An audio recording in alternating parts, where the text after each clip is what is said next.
Hello students, welcome to MHK education and guidance. दोस्तों, आप सभी ने अगर मेरा पहला लेक्चर देखा होगा तो वो भी मेरा सिटिंग अरेंजमेंट पे ही बेस्ड था, और लेकिन उसमें हमने जो बात की थी वो हमने लीनियर अरेंजमेंट की बात की थी। दोस्तों, इस लेक्चर में जो हम लोग बात करेंगे वो सर्कुलर अरेंजमेंट की बात करेंगे, और मैंने वहाँ पे लीनियर अरेंजमेंट के कुछ अच्छे क्वेश्चंस लगवाए थे, और मैंने आपसे बोला था कि जो नेक्स्ट सेशन होगा मैं उसमें और अच्छे क्वेश्चंस लेके आऊँगा आप लोगों के लिए। तो मैंने ये जो सेशन रखा है इसमें सर्कुलर अरेंजमेंट की मैं बात करने वाला हूँ, और इसमें हम लोग बेसिक से हाई लेवल तक के क्वेश्चंस पढ़ेंगे। हो सकता हो कि इसके बाद भी मेरी वीडियोज़ आएँ, अगर क्वेश्चंस अच्छे बचे रह गए तो मैं एक नेक्स्ट वीडियो और बनाऊँगा, ठीक है, आप लोगों के लिए। तो आप लोग से ये मेरी रिक्वेस्ट है कि आप लोग ये सेशन लास्ट तक ज़रूर देखिएगा, क्योंकि ये क्वेश्चंस बहुत अच्छे होने वाले हैं। और IBPS वगैरह एग्जाम्स में या और भी कोई दूसरे बैंकिंग जो एग्ज़ाम है उसमें क्वेश्चन सिटिंग अरेंजमेंट का आप लोगों को मिलेगा ज़रूर। और उसमें ऐसा होता है ना कि जो सिटिंग अरेंजमेंट क्वेश्चन होता है वो लेंदी क्वेश्चन रहता है, और उस पर उसके बेस पर 5 क्वेश्चन रहते हैं। और अगर आपका अरेंजमेंट अच्छा है, मतलब ठीक ठाक बना है, तो आप लोग उसमें जो पॉसिबिलिटी होती है वो बाकी क्वेश्चंस की आंसर देने की बढ़ जाती है, ठीक है। तो इसलिए हम लोग चलिए स्टार्ट करते हैं क्वेश्चंस। और पहला क्वेश्चन आपकी स्क्रीन पर ये रहा। और दोस्तों, करने का अप्रोच हम बिल्कुल एज इट इज़ वैसे ही रखेंगे जैसे मैंने पहले लेक्चर में बताया था, कि हम लोग क्वेश्चन को पढ़कर अपनी लैंग्वेज में शॉर्ट में लिख लेंगे, ताकि हम लोग को बार बार स्क्रीन पर देखना नहीं पड़े कि क्वेश्चन क्या कह रहा है, ठीक है। हम एग्जाम की बात करें, जब आप लोग CBT देंगे तो आपको कंप्यूटर स्क्रीन पे बार बार देखना ना पड़े, इसलिए आप लोग अपनी रफ शीट में शॉर्ट फॉर्म में क्वेश्चन को लिख लीजिएगा और उसके बेस पे अरेंजमेंट करिएगा, और ताकि आपका जो है टाइम जो बार बार देखने का है स्क्रीन में वो टाइम बच जाए, और आप अच्छे से जल्दी से स्टेटमेंट को पढ़कर अपना अरेंजमेंट कर लो, ठीक है। तो चलिए स्टार्ट करते हैं हम लोग यहाँ पे शॉर्ट फॉर्म में क्वेश्चन को लिखना। पहले हम लोग पढ़ते चलेंगे और करते चलेंगे। तो यहाँ पे कह रहा है कि PQRSTVWZ। तो यहाँ पे कितने लोग हैं पहले हम लोग ये देखेंगे। 8 लोग की बात की गई है। PQRST, और उसके बाद है VW और Z। तो यहाँ पे 4 और 4 8 लोग की बात हो गई है, ठीक। अब यहाँ पे स्टेटमेंट पढ़ेंगे हम कि क्या कह रहा है। कह रहा है कि और sitting around a circle facing the centre, ठीक है। और सभी लोग एक सर्किल में बैठे हुए हैं, ठीक है। और सभी फेस किधर किए हुए हैं? सेंटर की तरफ फेस किए हुए हैं, ठीक। उसके बाद कह रहा है कि R is second to the left of Z। तो हम कैसे लिखेंगे? R is second to the left of Z। तो यानी Z के लेफ्ट में कितना है? सेकेंड है। तो हमने लिख दिया Z से एरो R की तरफ बनाई और हमने लिख दिया सेकेंड, और हमने Z के लेफ्ट में किसको बैठाला है? R को सेकेंड पोजीशन पे, ठीक है। तो इस तरीके से हमने लिख लिया। और कह रहा है who is third to the left of P, यानी हु Z के लिए यूज होगा, who is just use for the person written before who या विच, ठीक। तो विच के पहले जो भी पर्सन लिखा होता है वो उसी के लिए हु यूज हुआ होता है, ठीक। तो यहाँ पे who is third to the left of P कह रहा है, तो Z इज लेफ्ट थर्ड किसके? P के। P के थर्ड लेफ्ट है, ठीक है। तो P के थर्ड लेफ्ट कौन है? Z, ठीक। उसके बाद कह रहा है कि T is third to the right of W। T is third to the right of W। तो W के राइट थर्ड कौन है? T है, T बैठा हुआ है, ठीक। Who is not an immediate neighbour of R और Z। Who मतलब W की बात कर रहे हैं, ठीक है। और W किसका इमीडिएट नेबर नहीं होगा? R और Z का। तो W R और Z के अगल बगल नहीं होगा, तो W R के अगल बगल नहीं होगा और W Z के अगल बगल नहीं होगा, ठीक। उसके बाद S is fourth to the right of Z। S is fourth to the right of Z। तो Z के फोर्थ राइट में कौन है? S, ठीक। Q is fourth to the right of T। Q is fourth to the right of T, यानी T के fourth right कौन है? फोर्थ राइट कौन है? Q, ठीक। अब यहाँ पे मेरा स्टेटमेंट पूरा हो गया। अब यहाँ पे हम लोग अरेंजमेंट करेंगे, तो यहाँ पे हम लोग क्वेश्चन की तरफ आप नहीं देखेंगे, ठीक है। चलो स्टार्ट करते हैं हम लोग। तो यहाँ पे हम सर्किल बनाएंगे एक, ठीक, और उस पर अरेंजमेंट करना स्टार्ट करेंगे, ठीक है। तो ये सर्किल बना लिया मैंने, और सब सेंटर की तरफ फेस किए हुए हैं। 8 लोग हैं, तो 1 2 3 4 5 6 7 एंड 8, ठीक। अब यहाँ पे हम स्टेटमेंट उठाएंगे किसकी? R, और R किसके सेकेंड लेफ्ट में बैठा है? यानी Z के। तो Z के सेकेंड लेफ्ट में कौन बैठा है? R। तो मैंने यहाँ पे Z को रख लिया, और Z के सेकेंड लेफ्ट हम किसको बैठा लेंगे? R को। तो ये राइट हो गया और ये लेफ्ट हो गया। तो z के सेकंड लेफ्ट में बैठा है तो फर्स्ट और सेकंड, तो यानी r की पोजीशन यहाँ पे हो गई। ठीक, उसके बाद हम देखेंगे r और z से रिलेटेड जितने भी स्टेटमेंट हैं हम उस पर फोकस करेंगे। ठीक, ताकि हमें अरेंजमेंट में आसानी हो। तो हम r और z से रिलेटेड स्टेटमेंट देखेंगे तो z के फोर्थ राइट में कौन है, s। ठीक है, और z के अगल बगल w नहीं बैठेगा। ठीक है, तो हम कुछ इस तरीके से लिख सकते हैं कि w लिख कर यहाँ पे काट दिया और यहाँ पे भी w लिख के काट दिया, ताकि हमें पता रहे कि z के अगर आजू बाजू कौन नहीं बैठेगा, w नहीं बैठेगा। ठीक है, तो हमने इस स्टेटमेंट का यूटिलाइज कर लिया, इस स्टेटमेंट को यूटिलाइज कर लिया। ठीक है, और p के थर्ड लेफ्ट कौन है, z। तो p के थर्ड लेफ्ट z कैसे आएगा, अगर हम p को यहाँ पे रखें तो ये p का राइट हो जाएगा और p का लेफ्ट ये हो जाएगा। तो हम p को यहाँ पे रख सकते हैं, तो p के फर्स्ट लेफ्ट, सेकंड लेफ्ट और थर्ड लेफ्ट, तो p के थर्ड लेफ्ट कौन हो गया, z हो गया। ठीक, और ठीक है, तो p हमने रख दिया, हमारे ये स्टेटमेंट भी यूज़ हो गया। अब हम देखेंगे क्या और कोई स्टेटमेंट है, तो z के फोर्थ राइट में कौन है, s। तो z के फोर्थ राइट में कौन है, s यहाँ पे आ जाएगा। ठीक, क्योंकि first right, second right, third right और फोर्थ राइट, s। ठीक है, तो ये भी स्टेटमेंट हमारा यूज़ हो गया। अब हम और कौन सा स्टेटमेंट रखेंगे, अब हम देखेंगे कि r के बगल में w नहीं बैठेगा। तो r के बगल में भी w नहीं बैठेगा, तो इसका मतलब r के पास भी पोजीशन एक वैकेंट थी, तो यहाँ पे भी हमने w को रख के क्रॉस कर दिया। इसका मतलब r के पास भी w नहीं बैठेगा। ठीक है, अब हमारे पास w के लिए एक ही पोजीशन बची है, क्योंकि बाकी जो हैं वो ऑलरेडी फिल्ड हैं। ठीक है, और जो वैकेंट है उस पर क्रॉस लगा चुके हैं हम लोग पढ़ के स्टेटमेंट, तो w हमारे पास सिर्फ एक ही पोजीशन बची है, तो इसलिए हम w को यहाँ पे बैठा देंगे। ठीक है, तो ये हमारा ये भी स्टेटमेंट यूज़ हो गया। अब कह रहा है कि w के थर्ड राइट कौन है, t। तो w के थर्ड राइट कौन हो जाएगा, t। तो फर्स्ट राइट, सेकंड राइट और थर्ड राइट, तो यहाँ पे हमने किसको रख दिया, t को रख दिया। ठीक, तो ये भी स्टेटमेंट हमारा यूटिलाइज हो गया। ठीक, अब मेरा कौन बचा, लास्ट स्टेटमेंट, यानी t के फोर्थ राइट में कौन है, q। तो t के फोर्थ राइट में कौन हो जाएगा, ये राइट है, ये लेफ्ट है t का, तो फर्स्ट, सेकंड, थर्ड और फोर्थ, तो हमारा q कहाँ पर आ गया, यहाँ पे आ गया। ठीक है, बचा कौन, एक पोजीशन वैकेंट है, कौन जो बचेगा वो बैठ जाएगा।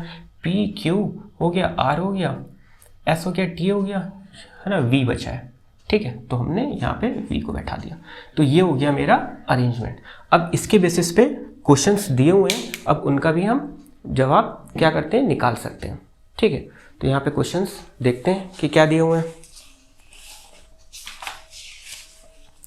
ठीक है, पहला क्वेश्चन कह रहा है कि यहाँ पे कि in which of the following pairs is the first person sitting to the immediate left of the second person.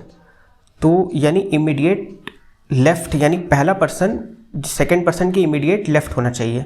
तो क्या जो r है वो v की इमीडिएट लेफ्ट है, r है वो इमीडिएट के राइट है, ये हो नहीं सकता। क्या z के इमीडिएट लेफ्ट में v है, तो इमीडिएट लेफ्ट में कौन है, v है, सॉरी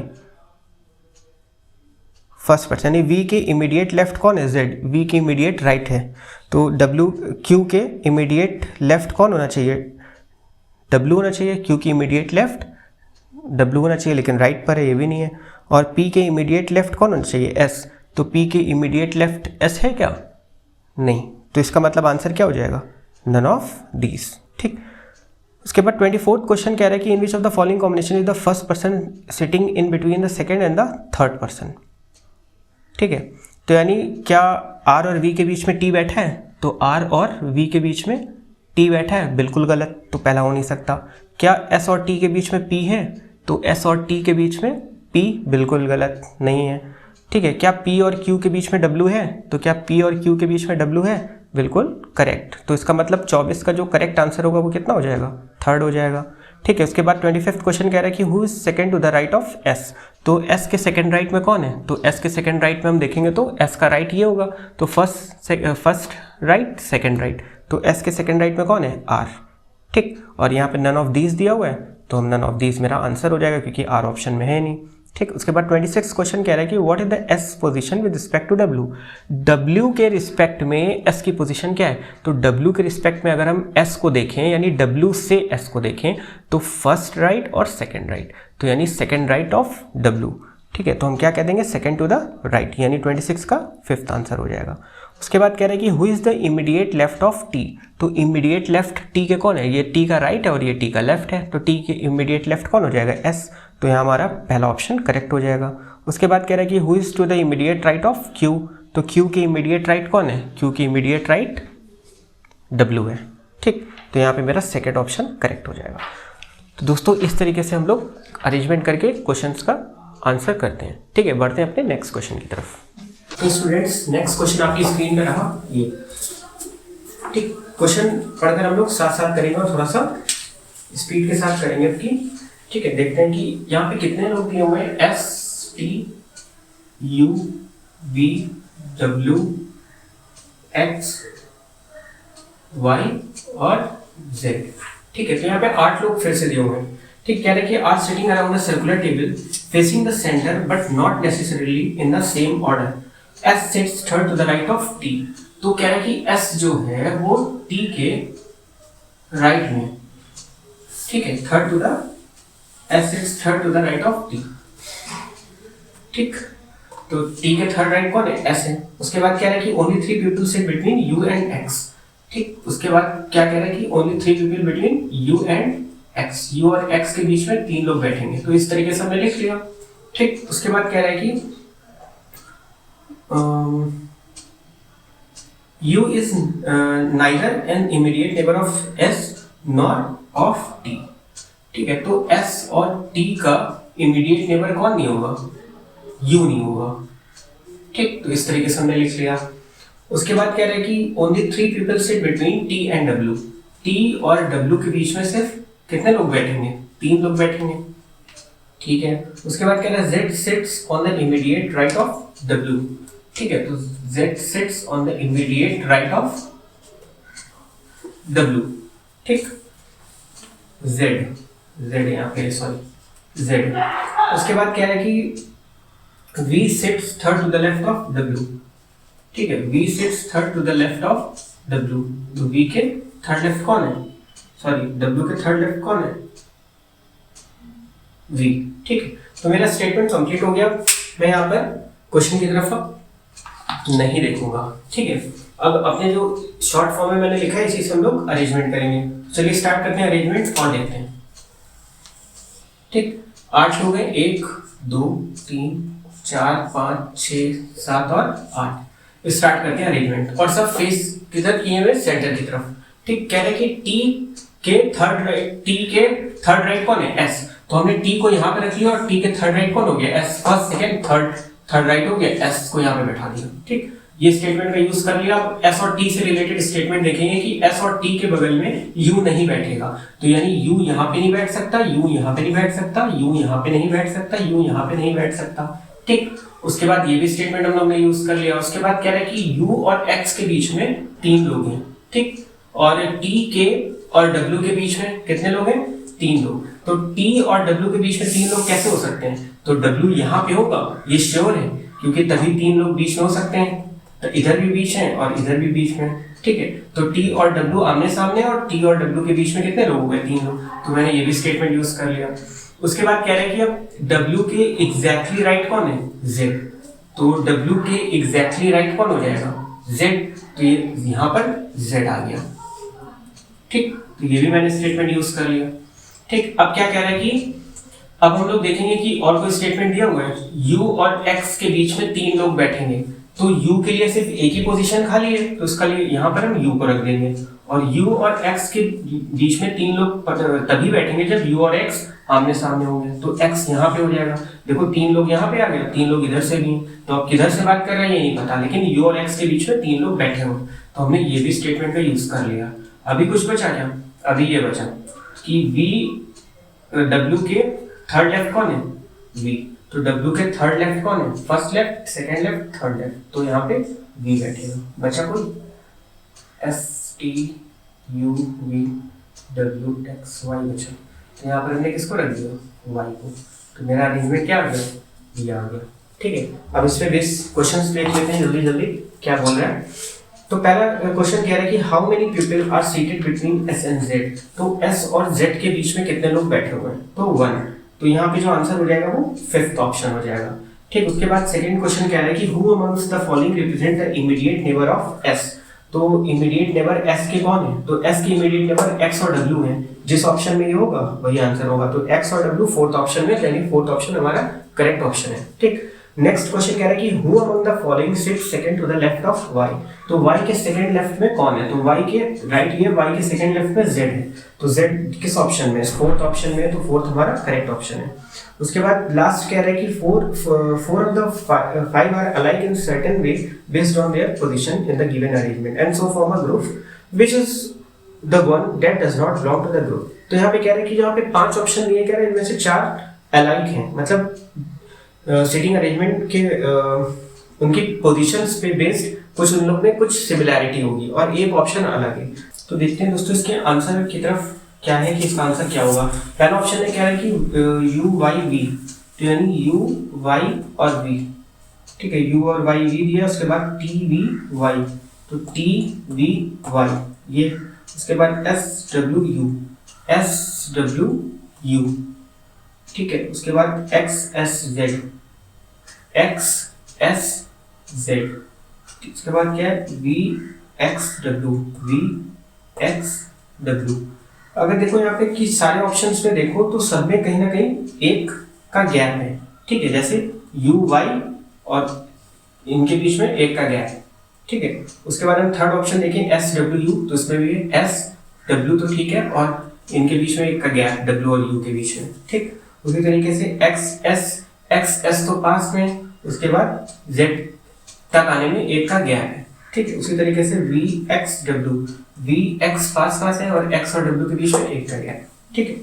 तो इस तरीके से होगा, ये गैप इसमें नहीं फॉलो कर रहा है तो सेकंड ऑप्शन में नहीं कर रहा है, तो यानी सेकंड ऑप्शन इसका हो जाएगा आंसर, ठीक। लास्ट स्टेटमेंट देखते हैं 41, which among the following is true regarding V as per the given arrangement. तो वी के लिए जो स्टेटमेंट दिया है वो कौन सा सही होगा, ठीक है। पहले देखते हैं कि only 3 people sit between V and S, तो वी और एस के बीच में 3 पीपल है, नहीं एक है, तो इसका मतलब ये सेकंड वाला स्टेटमेंट गलत है।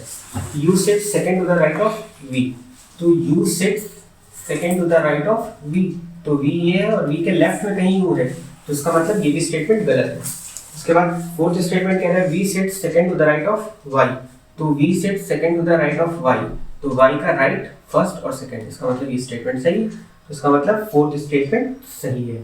और कह रहा है कि only 2 people sit between V and Z, V और जेड के बीच में 2 लोग कहाँ बैठे हैं, 3 बैठे हैं यहाँ पे, तो इसका मतलब ये भी स्टेटमेंट गलत है। तो यहाँ पे जो करेक्ट स्टेटमेंट है वो सिर्फ फोर्थ वाला स्टेटमेंट है, यानी V sit second to the right of Y, ठीक है। तो दोस्तों इस तरीके से देखा आपने कि हम लोग अरेंजमेंट कैसे करते हैं। तो यहाँ पे क्वेश्चन को जितना शॉर्ट में लिख के हम करेंगे उतना ही हमारा टाइम बचेगा, ठीक है। बढ़ते हैं अपने नेक्स्ट क्वेश्चन की तरफ। तो स्टूडेंट्स बढ़ते हैं अपने नेक्स्ट क्वेश्चन की तरफ, देखते हैं नेक्स्ट क्वेश्चन क्या है। नेक्स्ट क्वेश्चन आपकी स्क्रीन पर और उसको हम लोग करते हैं, साथ साथ पढ़ते चलेंगे और करते चलेंगे। शॉर्ट में लिखेंगे हम लोग पढ़कर पहले क्वेश्चन को, तो जैसे मैंने तरीका बताया था सेम एज इट इज़ वैसे ही करेंगे हम लोग। तो यहाँ पे कह रहा है कि J K L M N O P and Q are sitting around a circular table, ठीक, यानी जे से लेकर पूरा जे के एल एम एन ओ से लेकर पूरा क्यू तक है, ठीक।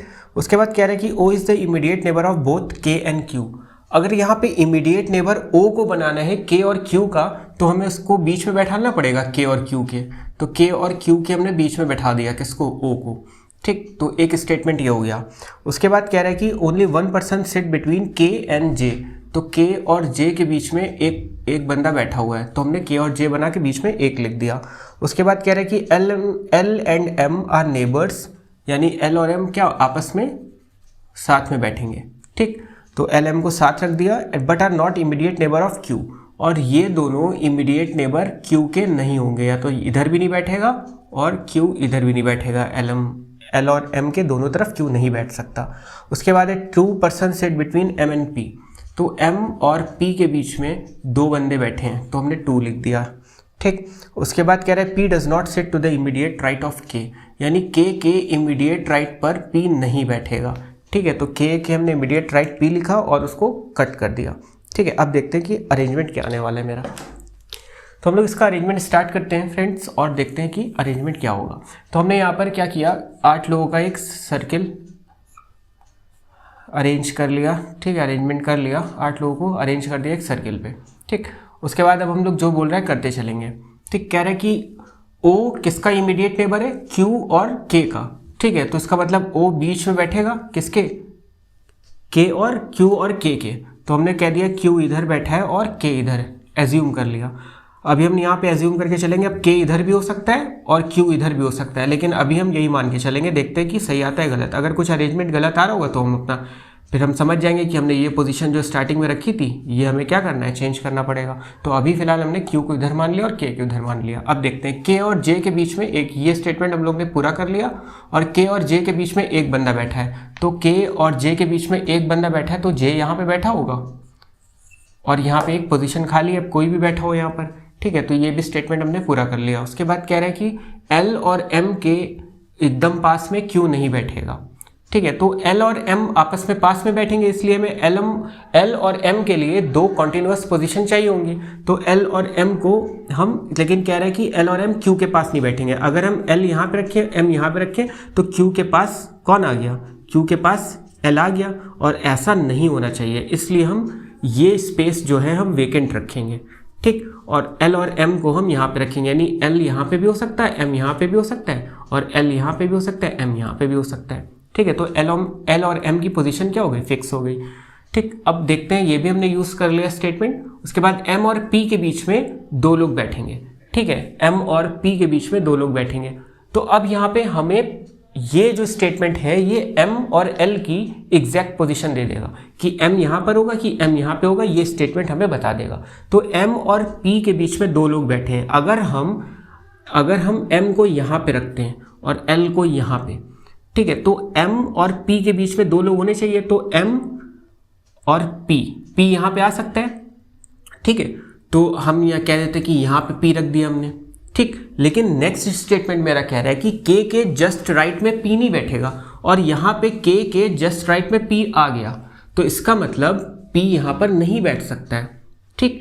तो P की पोजीशन यहाँ पे नहीं होगी, और हम M और P के बीच में अब दो लोग कैसे बैठे हैं। अब इधर हम दो लोग देखें तो यहाँ पे M और O के बीच में दो लोग आ गए, और यहाँ पे P आ नहीं सकता क्योंकि O यहाँ पे पहले से बैठा हुआ है। तो इसलिए हम समझ गए कि हमने L और M की पोजीशन गड़बड़ रखी थी। तो हमने कह दिया भाई कि L, तो दोस्तों K और Q मेरा यहाँ पर अगर हमने रख दिया तो L और M यहाँ पर कहीं होंगे, L और M, ठीक। अगर हम M और P के बीच में देखें तो अब यहाँ पर हमारी जगह 1 2 और यहाँ पे Q ऑलरेडी बैठा हुआ है, तो M और यहाँ पे P बैठ नहीं सकता, तो M और P के बीच में हम बैठा नहीं सकते, ठीक है। और अगर हम M को इधर कर देते हैं तो तब भी फिर M, और अगर M को हमने यहाँ पे भी रख दिया, अगर हमने M को यहाँ पे भी रख दिया तो M और फिर से वही पोजीशन रहेगी। तो M और O यहाँ पे बैठे हुए हैं, ऑलरेडी बैठा हुआ है, और पहले अगर M यहाँ पे था तो यहाँ पे Q पहले से बैठा हुआ था, इसलिए M और P के बीच में दो लोग नहीं हो सकते थे। और P को हम यहाँ पे रख नहीं सकते क्योंकि अगर हमने P को यहाँ पे रखा तो K के राइट आ जाएगा। इसलिए हम अब समझ जाएंगे कि जो हमने पहले पोजीशन रखी थी, ठीक है, तो यानी पहले जो पोजीशन हमने रखी थी, यहाँ पे हमने कह दिया कि L है, यहाँ पे M है, तो हम समझ जाएंगे कि K और Q को हमें इंटरचेंज वापस से करना पड़ेगा। तो हमने कह दिया कि भाई K इधर है और Q इधर है, ठीक। K और J के बीच में एक बंदा होगा, ठीक है। तो हमने कह दिया K और J के बीच में एक बंदा होगा, तो J हमने यहाँ पे रख दिया, K और J के बीच में एक बंदा आ गया, ठीक। और अब हम देखेंगे कि J को हमें यहाँ से हटाना पड़ेगा, तो हमने J को यहाँ से हटा दिया। उसके बाद K के राइट में P नहीं आ सकता, तो अब हम यहाँ पे देखो J यहाँ पे, तो हमने कह दिया कि Q के पास में LM नहीं बैठेंगे, तो ये हमें जगह वैकेंट रखनी पड़ेगी। इसका मतलब L और M यहाँ पे कहीं बैठेंगे, ठीक। और M और P के बीच में दो लोग बैठने हैं, तो M से अगर इधर है तो स्पेस भरी हुई है, और M से इधर है तो एक स्पेस खाली है, ठीक है। तो हमने M के जो M और P के बीच में दो रख दिया हमने, यानी P को यहाँ पे रख देंगे तो M और P के बीच में दो बंदे आ गए, ठीक है। और ये K के इमीडिएट राइट नहीं होना चाहिए था P, तो K अगर यहाँ पे, तो K के इमीडिएट राइट कौन है, O है, और K के लेफ्ट में कौन है, P। तो इसका मतलब हमारा अरेंजमेंट सही है। अब बचा कौन एक, तो JK LM N बचा, तो हम N को यहाँ पे रख देंगे, तो ये मेरा अरेंजमेंट आ जाएगा, ठीक है। तो दोस्तों इसके बेस पे जो क्वेश्चंस हैं वो भी हम लोग कर लें, देखें क्या बोल रहे हैं और उसको सॉल्व कर लेंगे, ठीक। तो पहला क्वेश्चन कह रहा है what is the position of P with respect to Q।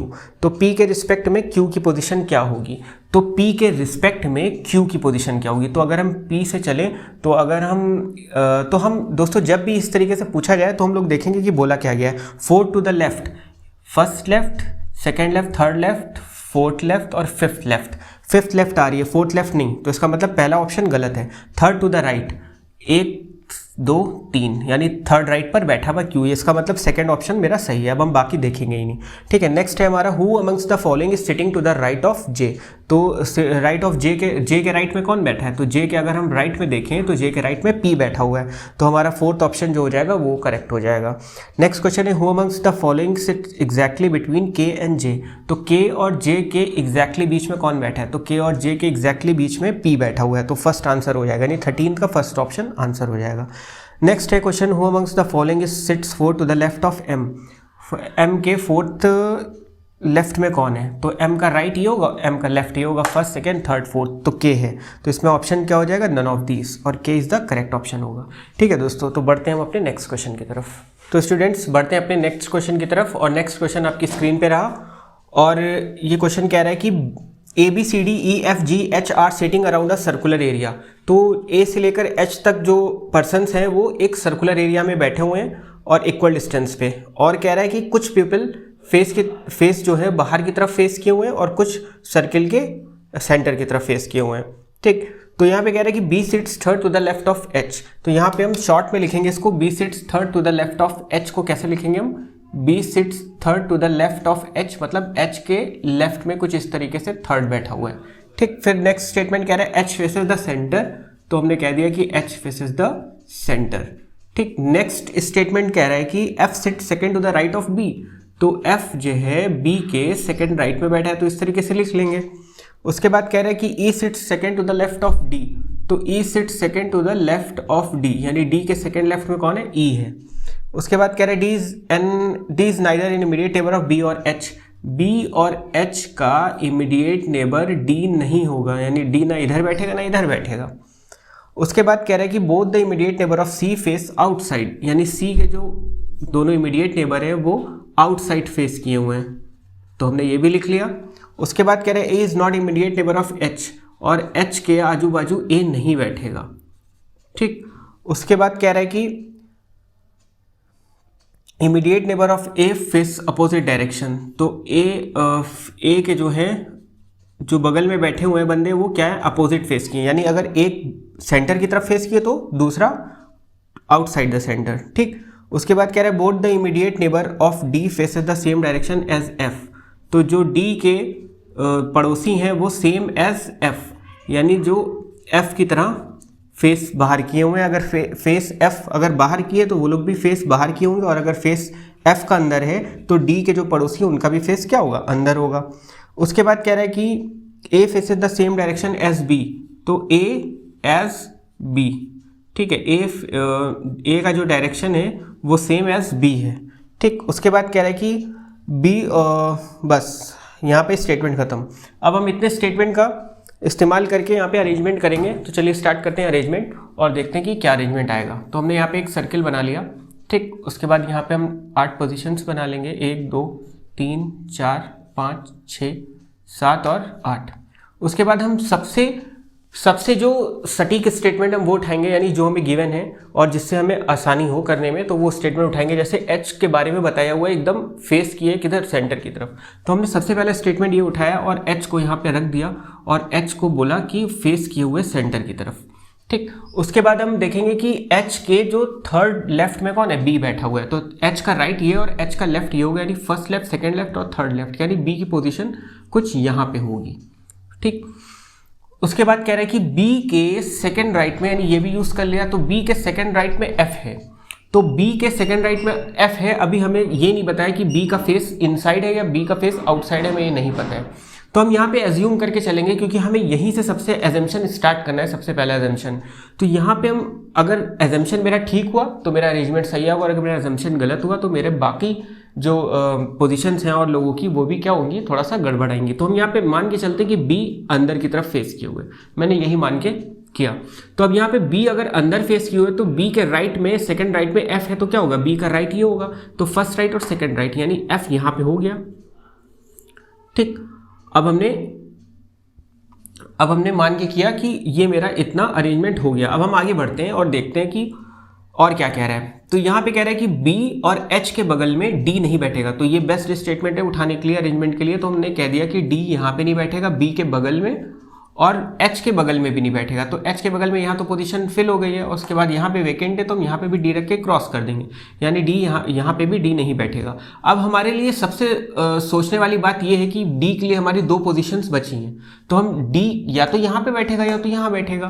तो अब हम D के लिए D से स्टेटमेंट हम उठाते हैं कि D से रिलेटेड स्टेटमेंट ये मिला, तो D के सेकेंड लेफ्ट में E है, तो हमने मान के चले हम कि जो D है मेरा वो यहाँ पर बैठा हुआ है, D हमने एज्यूम किया यहाँ पे भी, और हमने कह दिया कि ये अंदर की तरफ फेस किए हुए। तो जैसे ही D अंदर की तरफ फेस किया होगा तो राइट तो ये हो जाएगा और लेफ्ट क्या हो जाएगा, ये हो जाएगा। तो सेकेंड लेफ्ट पे यानी E यहाँ पे कहीं आ गया, ठीक है। तो अब यहाँ पे देखते हैं, और उसके बाद कह रहा है कि अब यहाँ पे कह रहा है कि C के जो पड़ोसी हैं वो आउटसाइड फेस किए होंगे, C के जो बगल में बैठे हैं वो आउटसाइड फेस किए होंगे, ठीक है। अब यहाँ पे कह रहा है और जो D के पड़ोसी हैं वो सेम F की तरफ फेस किए होंगे। तो अगर हम यहाँ पे मान के चलें कि अगर F यहाँ पर अगर हम मान के चलें कि बाहर की तरफ फेस किए हुए, तो D के अड़ोसी पड़ोसी भी क्या होंगे, बाहर की तरफ फेस किए होंगे, ठीक। उसके बाद कह रहा है कि जो C के पड़ोसी हैं वो दोनों क्या आउटसाइड फेस किए होंगे।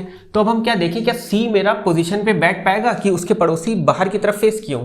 तो C के लिए हमारे पास जगह खाली कौन सी है, एक ये और एक ये और एक ये। अगर हम C को यहाँ पे रख दें तो C के अड़ोसी पड़ोसी कहाँ, अंदर की फेस किए हुए हैं, और लेकिन बोला है कि C के जो दोनों पड़ोसी होंगे वो बाहर की तरफ फेस किए होंगे, यानी C यहाँ पे नहीं बैठ सकता।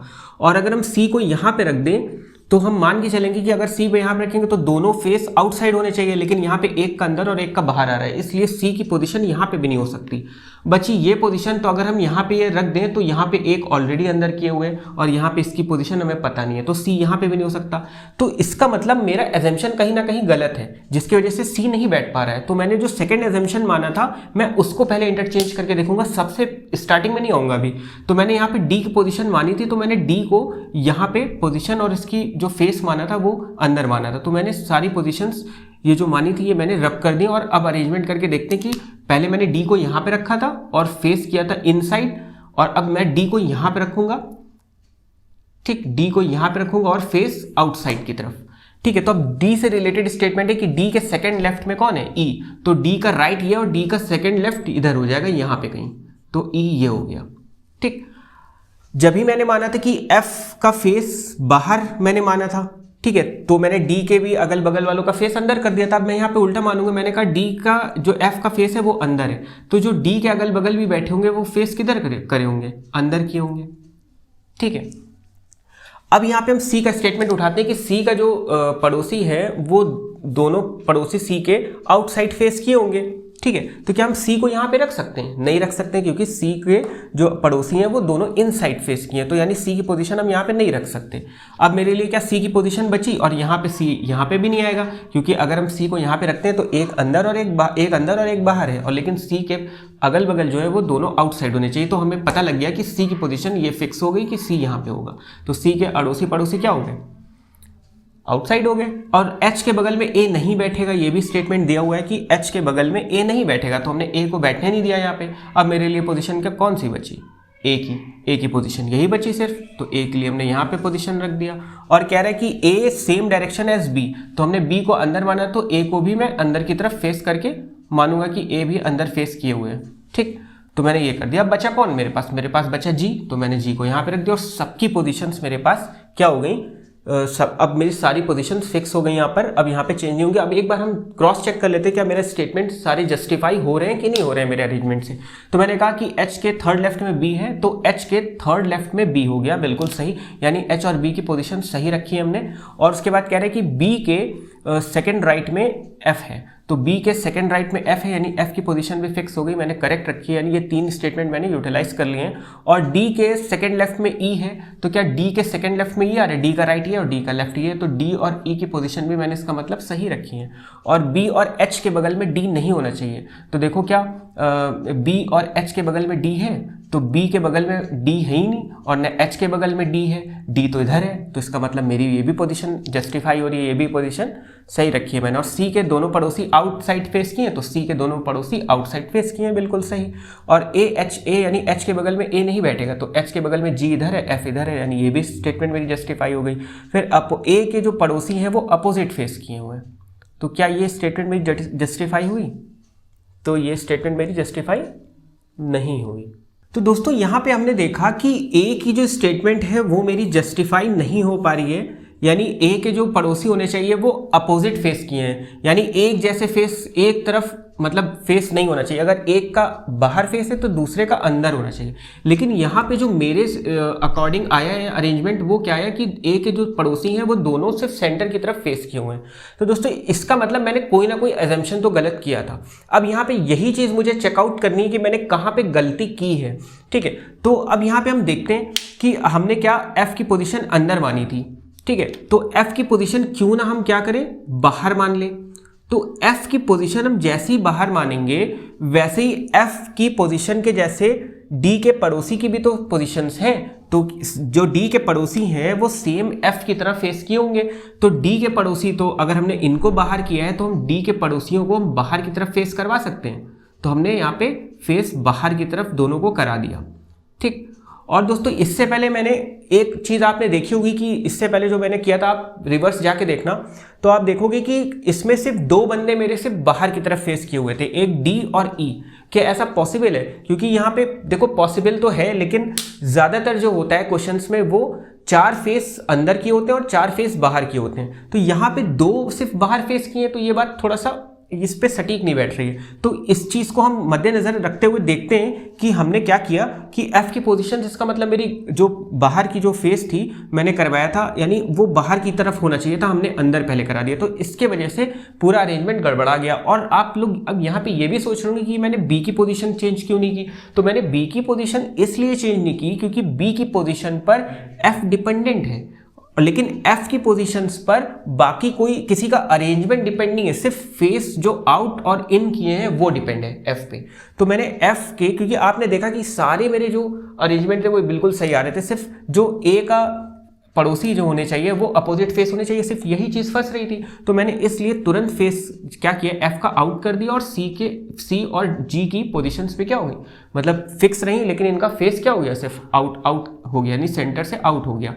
तो इसलिए मैंने F की पोजीशन भी नहीं चेंज की, सिर्फ F का फेस जो है मैंने चेंज किया। तो अगर मैं B का फेस चेंज कर दिया तो फिर F की पूरा अरेंजमेंट चेंज हो जाता।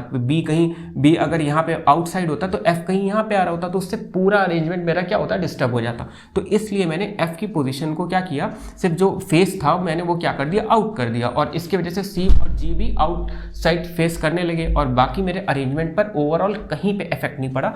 बाकी सारी अब मेरी ये जो स्टेटमेंट था ये भी मेरी क्या हो गई, अरेंजमेंट जस्टिफाई हो रही है। तो यहाँ से मेरा अरेंजमेंट थोड़ा सा ट्रिकी था दोस्तों। ये क्वेश्चन अच्छा था इसलिए मैंने इसमें इंक्लूड किया इस वीडियो में। तो इस वीडियो को आप पॉज करके क्वेश्चन फिर से लगाने की कोशिश करिएगा और इसको प्रैक्टिस करिएगा, तो आपका माइंड थोड़ा सा ओपन होगा कि इस तरीके क्वेश्चन पे आपका माइंड सेट हो जाएगा और आपको पता रहेगा कि आप कैसे आपको अरेंजमेंट इधर उधर करना है। ठीक है, तो दोस्तों ये था एक अच्छा क्वेश्चन। तो दोस्तों बढ़ते हैं अब इस अरेंजमेंट, इस जो सिटिंग अरेंजमेंट का क्वेश्चन था, इस पे बेस्ड जो बाकी क्वेश्चंस दिए हुए हैं उनकी तरफ बढ़ते हैं कि उनका आंसर क्या होगा। तो दोस्तों जो पहला क्वेश्चन है उसमें बोल रहा है कि how many people in the given arrangement face the centre.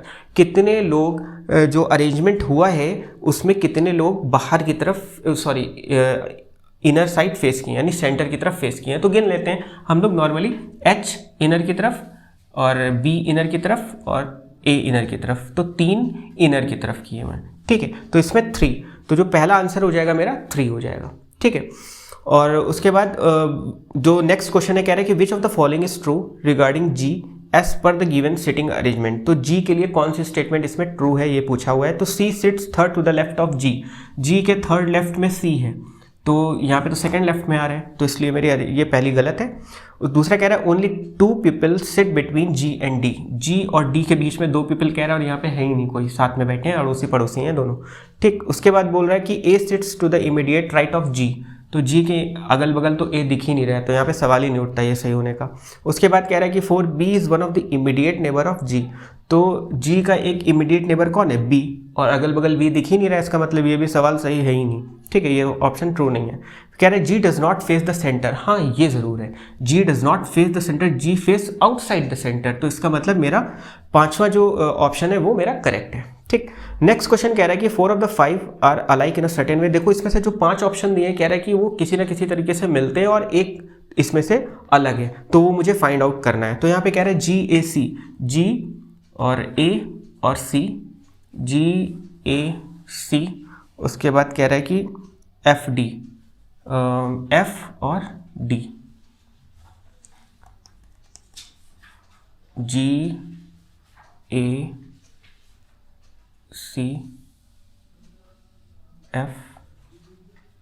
तो C आउटसाइड फेस किए तो अलग हो जाएगा, बाकी सब सॉरी ए मेरा अलग है, ठीक है, क्योंकि ए इनर की तरफ फेस किए हुए हैं और बाकी सब आउटर फेस किए हुए हैं, तो इसलिए मेरा आंसर क्या हो जाएगा, ए अलग हो जाएगा। तो ये अलग हो गया, बाकी सब अलाइक है, ठीक है। उसके बाद नेक्स्ट क्वेश्चन कह रहा है what is the A's position respect to H. H से ए की पोजीशन क्या है, तो एच के रिस्पेक्ट में अगर ए की पोजीशन देखें तो सेकंड लेफ्ट हो जाएगी, क्योंकि एच का राइट ही है और एच का लेफ्ट ही है, तो second to the left of H. तो क्या हो जाएगा, इसमें ऑप्शन है नहीं, कट गया है क्वेश्चन में, ठीक है। तो दोस्तों ए की position with respect to H क्या हो जाएगी, second to the right, sorry second to the left. तो इसमें ऑप्शन में कट गया है दोस्तों, 5 ऑप्शन थे, ठीक है, इसमें क्वेश्चन कट गया है, तो इसमें जो ऑप्शन होगा क्या हो जाएगा, second to the left of H, ठीक। तो ये हो गए क्वेश्चन इससे रिलेटेड अरेंजमेंट से। तो दोस्तों बढ़ते हैं अपने नेक्स्ट क्वेश्चन की तरफ। तो दोस्तों बढ़ते हैं अपने नेक्स्ट क्वेश्चन की तरफ। ये जो क्वेश्चन मैं कराने जा रहा हूँ ये थोड़ा सा ट्रिकी क्या, बस अच्छा, बहुत अच्छा क्वेश्चन है, आप लोग देखेंगे लगाएंगे तो आप लोग को भी मज़ा आएगा, है ना। चलिए स्टार्ट करते हैं हम लोग ये वाला क्वेश्चन लगाना। और ये रहा क्वेश्चन आपकी स्क्रीन पर, और कह रहा है कि JPQRSTUV आर 4 मैरिड कपल्स, ठीक है। यहाँ पे हमने 4 मतलब शादीशुदा जोड़े बैठाएं, सिटिंग मतलब इनका सिटिंग अरेंजमेंट जो किया है सर्कुलर अरेंजमेंट है, ठीक है। उसके बाद कह रहे हैं the profession of the males with in the group are, और इसमें जो मेल्स हैं उनका प्रोफेशन दिया है कि वो लोग करते मतलब वो लोग हैं क्या, ठीक है। एक लेक्चरर है, एक लॉयर है, एक डॉक्टर है और एक साइंटिस्ट है। उसके बाद कह रहे हैं कि among the males only R, और आर का प्रोफेशन बता दिया लॉयर है, and V the scientist are sitting together. R और वी साथ में बैठे हैं, जिसमें से आर लॉयर है और वी साइंटिस्ट है। कह रहा है each man is seated beside his wife, और हर बंदा अपनी वाइफ के साथ ही बैठा है, यानी अपनी वाइफ के पास में बैठा है, ठीक। उसके बाद कह रहा है कि the wife of lecturer is seated second to the right of V, ठीक। उसके बाद कह रहा है T is seated between U and V, P is the wife of the doctor, Q is not a doctor, S is a male. तो चलिए start करते हैं, इस क्वेश्चन को हम लोग शॉर्ट में लिख लेते हैं और देखते हैं क्या क्या कह रहा है, ठीक। ये हम लोग करते चलते हैं साथ में, क्योंकि इसमें लिखने की ज़रूरत नहीं है, बहुत एकदम अप टू द पॉइंट दिया हुआ है सारा स्टेटमेंट, ठीक है। तो करते हो, ठीक है। तो यहाँ पे मैंने 8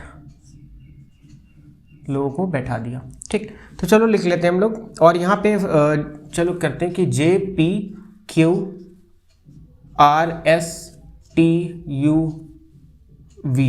4 मैरिड कपल हैं, जिसमें से बताया हुआ है कि the profession of the mails, जो मेल्स हैं उनका प्रोफेशन क्या दिया हुआ है, लॉयर दिया हुआ है, ठीक है। लिख लेते हैं लॉयर है, ठीक है, लेक्चरर है,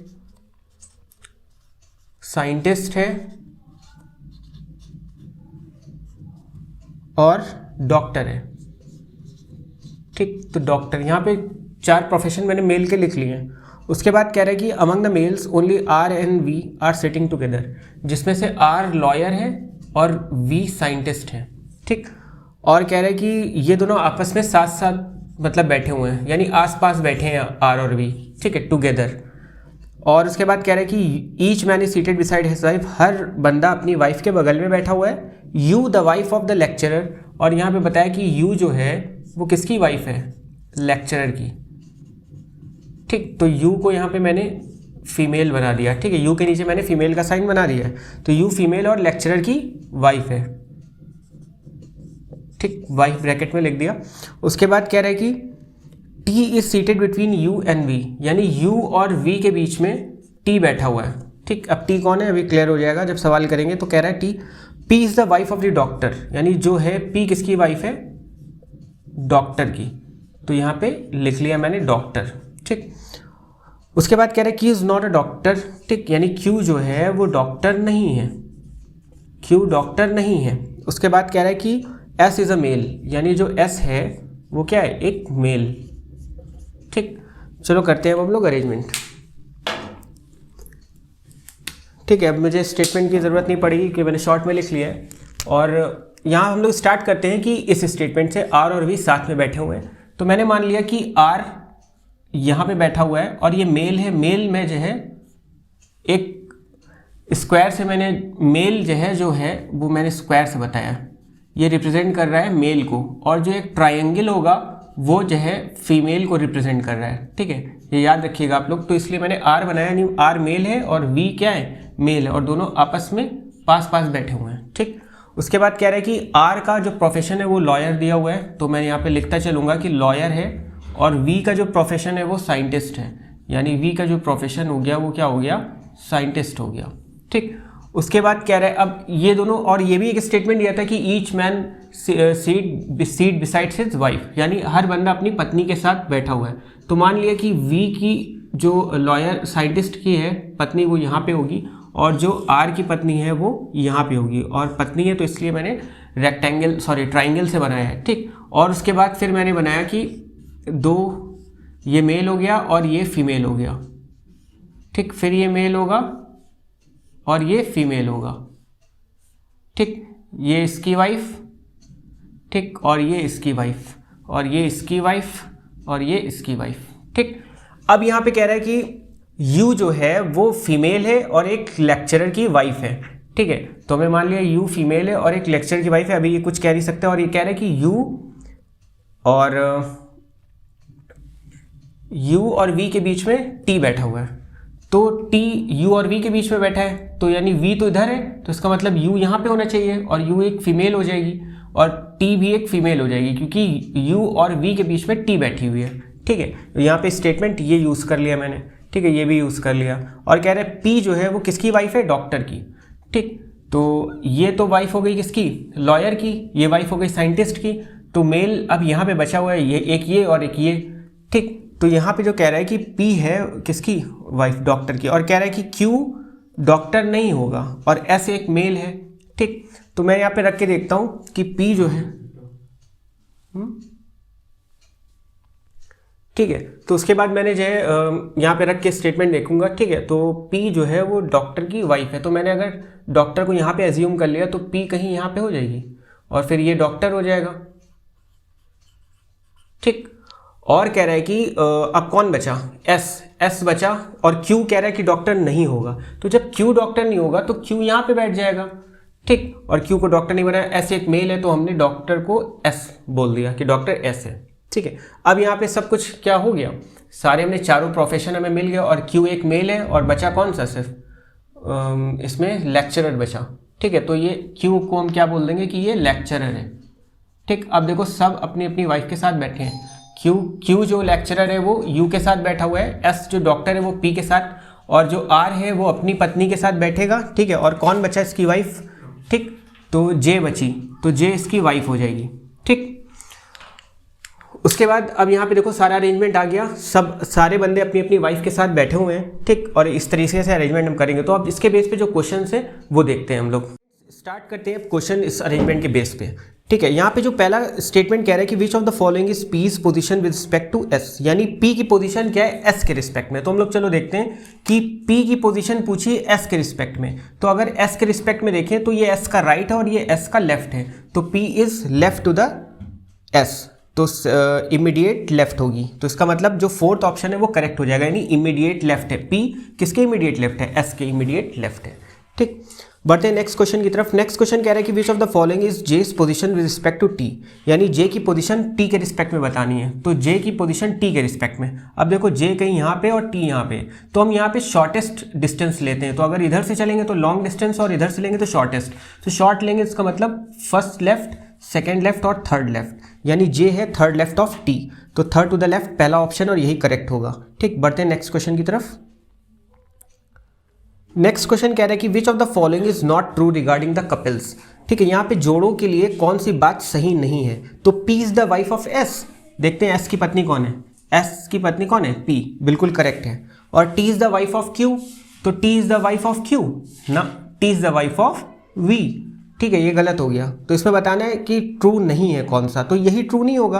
बाकी R is the husband of J, बिल्कुल सही है, और J and S are sitting adjacent together, J और S आसपास बैठे हैं, बिल्कुल सही है। तो सारे स्टेटमेंट सही हैं, लेकिन 2 हमारा जो सेकंड स्टेटमेंट है वो गलत है।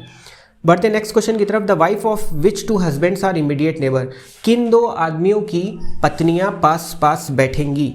The wife of which two husbands are immediate neighbours, तो हाँ यहाँ पे देखते हैं किसकी वाइफ आसपास बैठ रही हैं। तो यहाँ पे Q की वाइफ और V की वाइफ आसपास बैठ रही हैं, तो Q और V, तो ऑप्शन में हो जाएगा थर्ड VQ। ठीक, बढ़ते हैं लास्ट क्वेश्चन के, आज के लास्ट क्वेश्चन की तरफ। कह रहा है कि 4 of the following are like, यानी इनमें से जो 5 ऑप्शन दिए इनमें से 4 एकदम एक तरीके से हैं, ठीक है, सेम है, और कोई एक किसी ना किसी कॉन्टेक्स्ट में अलग है, यानी कुछ ना कुछ लॉजिक है जिससे वो अलग होता है। तो देखते हैं which of the following does not belong to the, कौन ग्रुप में नहीं बिलोंग कर रहा है। RSJ, ठीक है, यानी कह सकते हैं कि जो RSJ TRV, ठीक है, उसके बाद UTV,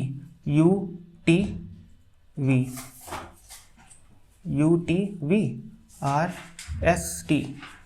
देखो जो इसमें दिया हुआ है कि RS के बीच में J, यानी R और S के बीच में J बैठा हुआ है, ठीक है, और T और RTV के बीच में, RTV के बीच में गलत है, UTV के बीच में, UTV के बीच में, अच्छा, और SQP